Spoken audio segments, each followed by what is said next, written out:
जहां रोहन इस न्यूज को सुनकर हैरान था, तो वहीं बिग बुल के गलियारों तक भी ये खबर बस पहुंचने ही वाली थी। पठान के नाइट क्लब में मयंक जिस लंबे बालों वाले शख्स से मिला था, उसकी गाड़ी सुबह के करीब 11 बजे सिंगापुर के सबसे महंगे बंगले के बाहर आकर रुकी। इस बंगले में वो लंबे बालों वाला शख्स तेज कदमों के साथ गार्डन एरिया में बैठकर चाय पी रहे एक दूसरे शख्स के पास आया। फिर हांफते हुए टेंशन में बोला, मास्टर चिरायू, पठान की बॉडी मिल गई।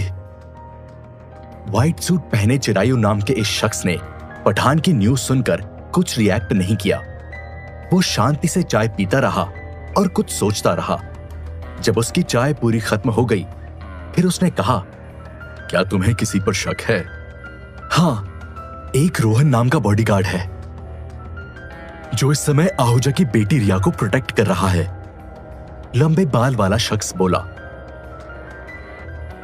आहूजा और रिया, ये दो नाम सुनते ही चिरायू के कान खड़े हो गए। तभी लंबे बालों वाला शख्स बोला, मास्टर चिरायू, एक बात और बतानी है। हाँ बोलो, चिरायू ने कहा। रिया का एक सौतेला भाई भी है। वो रिया को मरवाना चाहता है और उसमें हमारी मदद चाहता है। वो बोल रहा था कि ये रोहन कोई नॉर्मल इंसान नहीं है, इसमें अलग लेवल की पावर है। वो जब तक रिया के साथ खड़ा है, हम रिया को हाथ भी नहीं लगा सकते, इसलिए उसे हमारी हेल्प चाहिए। लंबे बालों वाले शख्स की बात सुनकर चिरायू ने कुछ देर सोचा और फिर कहा, ठीक है अन्ना, मैं इस बारे में सोचकर तुम्हें बताऊंगा। जी मास्टर चिरायू, अन्ना नाम के लंबे बालों वाले शख्स ने जवाब दिया। इतना कहकर अन्ना वहां से जाने लगा। अच्छा सुनो, चिरायू ने उसे रोकते हुए कहा। जी मास्टर चिरायू, अन्ना ने पलटकर पूछा। इस बारे में दादाजी को पता नहीं चलना चाहिए, उन्होंने फिलहाल कुछ समय के लिए ब्रेक लिया है। चिरायू ने कहा, जैसा आप कहें मास्टर चिरायू। इतना कहकर अन्ना वहां से जाने लगा। तभी चिरायू के पास सफेद लिबास पहना एक नौकर आया। मास्टर चिरायू, आपको अंदर बुलाया गया है। नौकर की बात सुनकर चिरायू ने हाँ में आहिस्ता से अपनी गर्दन हिलाई और वो बंगले के अंदर चला गया।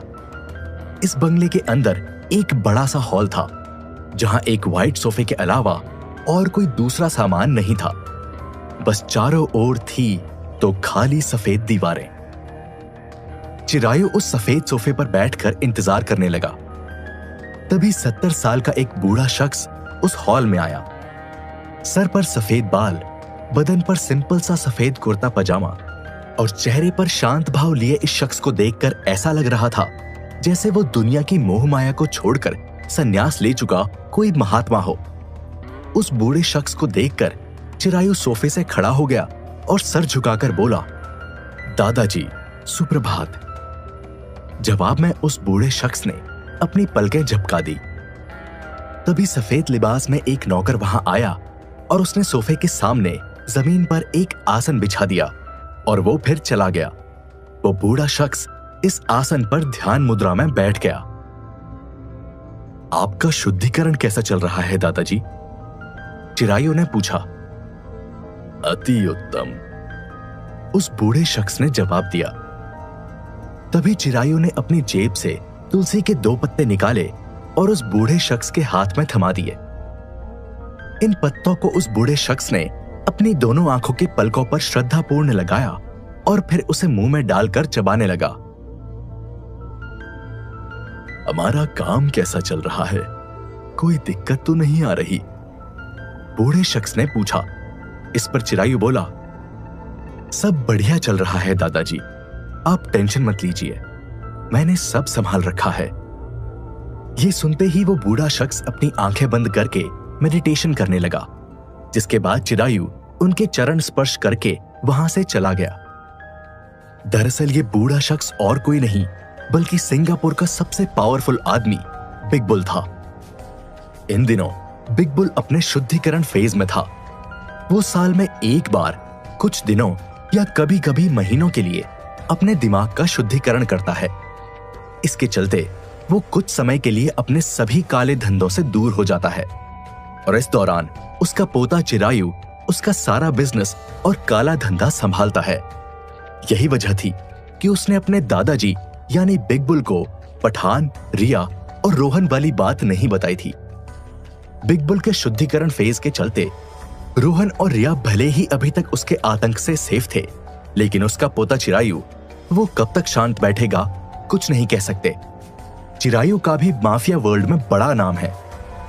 उसे यहाँ छोटा बाज नाम से भी जाना जाता है। उसकी इंटेलिजेंस और फाइटिंग स्किल्स के आगे हर कोई घुटने टेक देता है। उधर इन सब बातों से अनजान रोहन और रिया आहूजा कॉरपोरेशन के लिए निकल पड़े। तभी उन्हें मयंक आता दिखा, जो रात भर बंगले से गायब था। रोहन और रिया को देखते ही मयंक के कदम रुक गए। वो रोहन के पास आया और उसे शातिर निगाहों से देखकर बोला, आज की ब्रेकिंग न्यूज सुनी तुमने? पठान की बॉडी मिल गई। अब जल्द उसका कातिल भी मिल जाएगा। इस पर रोहन मयंक के पास आया और उसे घूरते हुए बोला, जरूर, वैसे तुम इन दिनों पठान के मैटर में कुछ ज्यादा ही दिलचस्पी नहीं ले रहे? कहीं उसकी गैंग ज्वाइन करने का इरादा तो नहीं है? इस पर मयंक चुप रहा और रोहन को शक भरी निगाहों से देखने लगा। पता नहीं, अगर मुझे कोई दिलचस्प ऑफर मिले तो मैं इस बारे में सोच भी सकता हूं, मयंक बोला। फिर वो भी रोहन को घूरने लगा। इसके मुंह क्यों लग रहे हो रोहन? हमें और भी जरूरी काम है, जल्दी चलो, ऑफिस के लिए लेट हो रहा है। रिया बीच में बोली और रोहन का हाथ पकड़कर उसे वहां से ले गई। जल्द रोहन रिया को लेकर आहूजा कॉरपोरेशन आ गया। हितेश भी उसके साथ ही था, लेकिन चेतन नहीं आया था। दरअसल मयंक को लास्ट टाइम पठान की गैंग के साथ देखने के बाद रोहन चाहता था कि चेतन उस पर नजर रखे, इसलिए चेतन इसी काम में लगा हुआ था। आज आहूजा कॉरपोरेशन में रिया बड़े जोश में थी। उसने कंपनी के सभी खास लोगों को बुलाकर आहूजा कॉरपोरेशन को फिर से अपने पैरों पर खड़ा करने की अपनी नई स्ट्रैटेजी बताई। उसके प्लान में दम तो था, तभी मीटिंग में मौजूद सभी लोग रिया की किसी बात का विरोध नहीं कर पाए। उन्हें यह देखकर हैरानी हुई कि इतनी कम उम्र में भी रिया बिजनेस ग्रो करने के इतने शानदार आइडियाज दे रही थी। कुछ देर बाद मीटिंग खत्म हुई और रिया कंपनी मैनेजर पंकज के साथ अपनी नई स्ट्रैटेजी को अप्लाई करने की प्लानिंग करने लगी। उधर रोहन रिया के कैबिन के बाहर बैठा था। आज उसकी अल्फा लाइफ नाइट क्लब में नाइट शिफ्ट थी, इसलिए वो आहूजा कॉरपोरेशन में ही रुका था। रोहन पठान और मयंक के बारे में सोच ही रहा था कि तभी उसका फोन बजा। हेलो पार्टनर, कैसे हो? सामने से आवाज आई। ध्रुव? रोहन हैरान होकर बोला। उसे उम्मीद नहीं थी कि ध्रुव उसे कॉल करेगा। सही पहचाना पार्टनर, ये मैं ही हूँ, तुम्हारा बेस्ट फ्रेंड ध्रुव। इतना बोलकर ध्रुव हंसने लगा, जिस पर रोहन बोला, हाँ बोलो ध्रुव, क्या हुआ? मुझे कॉल क्यों किया? सब ठीक तो है? हाँ पार्टनर, सब चकाचक। ध्रुव इतराकर बोला। ठीक है तो फिर मैं रखता हूं।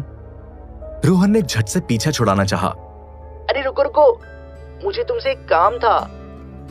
ध्रुव ने जल्दबाजी में कहा। काम? कैसा काम? रोहन ने पूछा। वो आज मेरी एक खास फ्रेंड का बर्थडे है और मैं चाहता हूँ कि तुम मुझे उसकी बर्थडे पार्टी में लेकर चलो। यह सुनकर रोहन ने अपना माथा पकड़ लिया और बोला, देखो ध्रुव, मैं अभी बहुत बिजी हूं, मेरे पास इन सब चीजों के लिए टाइम नहीं है। इतना कहकर रोहन ने फोन रख दिया। लेकिन कुछ ही सेकंड बाद फिर से रोहन का फोन बजा।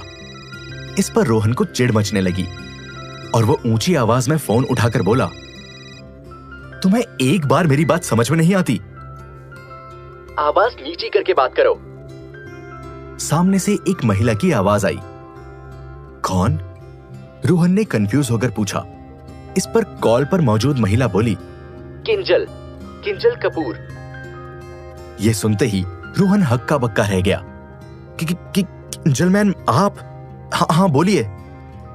रोहन ने वॉइस सॉफ्ट करते हुए कहा, मुझे किसी जरूरी काम से बाहर जाना है और ध्रुव को उसके फ्रेंड की बर्थडे पार्टी अटेंड करनी है, तो तुम फटाफट यहाँ आ जाओ और ध्रुव को बर्थडे पार्टी में ले जाओ। किंजल की ये बात रोहन मानना तो नहीं चाहता था, लेकिन वो उसे डायरेक्ट मुंह पर मना भी नहीं कर सकता था। ऐसे में वो बहाना बनाते हुए बोला, लेकिन मिस किंजल, मैं अभी थोड़ा बिजी हूं और फिर क्लब में आज मेरी डे नहीं, नाइट शिफ्ट है। उसकी टेंशन तुम मत लो, मैं क्लब प्रेसिडेंट मिस्टर मेहरा से बात करके तुम्हारी नाइट शिफ्ट कैंसिल करवा दूंगी। तुम बस ध्रुव को आकर ले जाओ। किंजल की इस बात पर रोहन फंस चुका था। अब उसके पास ध्रुव को ले जाने के सिवाय कोई चारा नहीं था। ओके मिस किंजल, मैं आता हूं, रोहन ने बिना इच्छा के कहा और फोन रख दिया। फिर रोहन रिया के कैबिन में गया, जहां वो अभी भी पंकज के साथ काम में बिजी थी। सुनो रिया, रोहन कैबिन के गेट के बाहर खड़ा होकर बोला। हाँ रोहन बोलो। रिया अपना सारा काम छोड़कर एक मीठी मुस्कान के साथ बोली, वो मुझे कुछ काम आ गया है, तू जाना होगा। रोहन की ये बात सुनकर रिया उदास हो गई। फिर से काम? क्या रोहन, तुम यहां रहते हो तो भी हम साथ टाइम नहीं बिता पाते। तुम अपने काम में बिजी रहते हो और मैं अपने। फिर रात होते ही तुम चले जाओगे अपने क्लब, अपनी नाइट शिफ्ट करने। इतना कहकर रिया रोहन को नाराजगी भरी नजरों से देखने लगी। इस पर रोहन बोला, डोंट वरी, आज नाइट शिफ्ट नहीं है और होपफुली इस काम को भी मैं जल्दी निपटा कर आ जाऊंगा। यह सुनते ही रिया का चेहरा फिर से खिल उठा।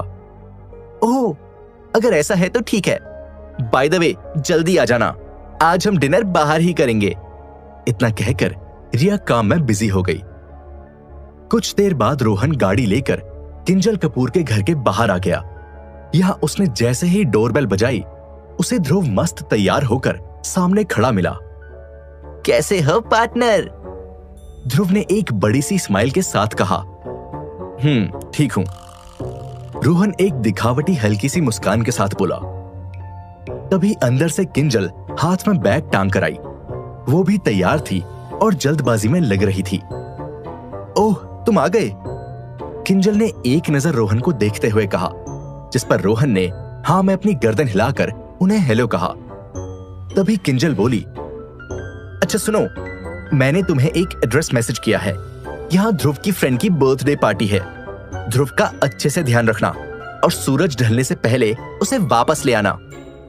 इस पर रोहन ने हाँ में अपनी गर्दन हिला दी। इधर किंजल घर से बाहर निकलकर अपनी कार में जाकर बैठ गई।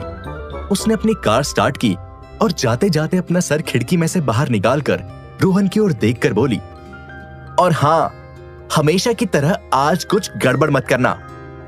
इस पर रोहन ने नर्वस होकर हाँ में अपनी गर्दन हिला दी। किंजल के जाते ही रोहन भी ध्रुव को अपनी गाड़ी में बिठाकर चल पड़ा। रास्ते में ध्रुव मुस्कुराते हुए एकटक रोहन को देखे जा रहा था। पहले तो रोहन ने उसे इग्नोर किया, लेकिन फिर उसे बहुत ऑकवर्ड फील होने लगा और उससे रहा नहीं गया। क्या हुआ, ऐसे क्यों देख रहे हो? रोहन ने पूछा। तुम्हारे थैंक यू बोलने का वेट कर रहा हूं, ध्रुव ने जवाब दिया। Thank you? लेकिन किस बात के लिए? रोहन ने कंफ्यूज होकर पूछा। तुमने देखा नहीं, मेरी मौसी आज तुम पर गुस्से से बरसी नहीं। अरे हाँ, मैं तो भूल गया था। फिर उस दिन होश में आने के बाद मिस किंजल ने कुछ कहा मेरे बारे में? बेहोश होने से पहले तो बड़ी गुस्से में थी वो। हाँ, बहुत गुस्से में थी, तुम्हें जॉब से निकलवाने वाली थी, लेकिन मैंने सब संभाल लिया। ध्रुव सीना चौड़ा करके बोला। ऐसा क्या कहा तुमने उनसे? रोहन ने पूछा। अब ध्रुव कुछ कहता, तभी रोहन का